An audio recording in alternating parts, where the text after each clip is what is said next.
നിങ്ങൾ സന്തോഷവും സ്വാതന്ത്ര്യവും ആഗ്രഹിക്കുന്നു എന്നുണ്ടെങ്കിൽ വിവാഹം എന്ന കരാറിൽ നിങ്ങൾ ഒപ്പുവയ്ക്കരുത്. നിങ്ങൾ അത് പറയുന്നത് കൊണ്ട് ആരും എൻ്റെ തലയിൽ കയറാൻ വരണ്ട, അനുഭവമുള്ളവർ പറയുന്നതാണ്.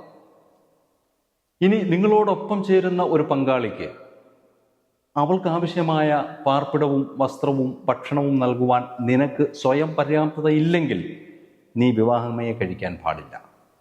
ഇത് തിരുനബിയുടെ വചനമാണ്. നിങ്ങളോടൊപ്പം ചേരുന്നവരും നിങ്ങളെ ആശ്രയിച്ചു കഴിയുന്നവരും അവർക്കൊക്കെ താങ്ങും തണലുമാകുവാൻ നിങ്ങൾക്ക് താല്പര്യമില്ലെങ്കിൽ, നിങ്ങൾക്കതിന് കഴിയില്ല എന്നുണ്ടെങ്കിൽ വിവാഹം കഴിക്കാതിരിക്കുന്നതാണ് നല്ലത്.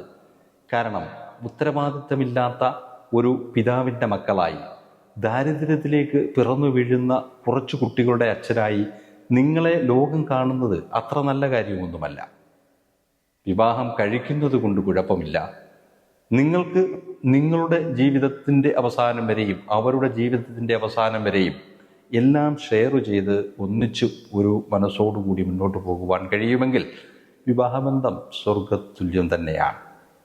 പക്ഷെ നിങ്ങൾക്കുള്ള ഒരു സ്വാതന്ത്ര്യവും നിങ്ങൾക്കുള്ള ചില അവകാശങ്ങളും നിങ്ങൾക്കുള്ള ഒരുപാട് സ്വാതന്ത്ര്യങ്ങളുമൊക്കെ ഇല്ലാതാക്കുന്ന ഒരു വലിയ വിലങ്ങുതടിയായി വിവാഹബന്ധം മാറുമ്പോഴാണ് വിവാഹമേ കഴിക്കാൻ പാടില്ല എന്ന് പറയുന്നത്.